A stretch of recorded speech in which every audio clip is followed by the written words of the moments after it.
Et on n'a pas forcément envie d'entendre la réalité, mais je vous dis, cette réforme, ça n'est pas un luxe, ça n'est pas un plaisir, c'est une nécessité pour le pays.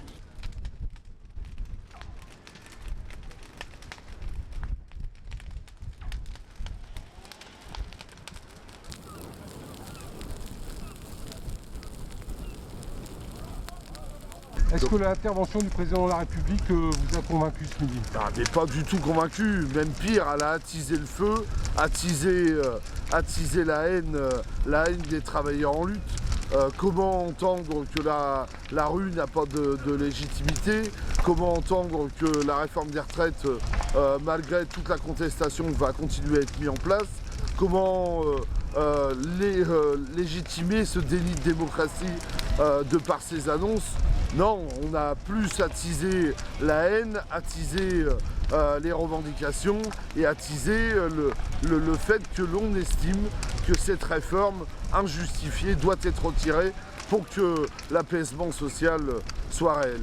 Concertation, il a été ensuite porté par le gouvernement qui l'a modifié après ces concertations. Comme le Parlement essaie de tenir compte de ces manifestations. Propos qui clarifient.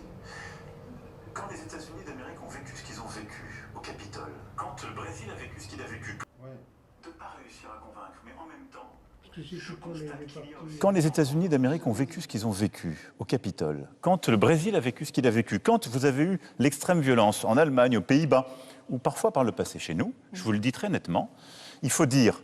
On respecte, on écoute, on essaie d'avancer pour le pays, et je vais y revenir parce que je veux qu'on parle du fond de cette réforme, mais on ne peut accepter ni les factieux ni les factions. Mais à côté de ça, il y a des millions de Français qui manifestent. Oui, mais ceux-ci, il faut les écouter, il faut écouter leur colère et y répondre.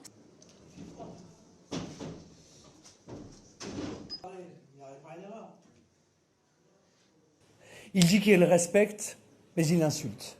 Et il insulte tous les Français.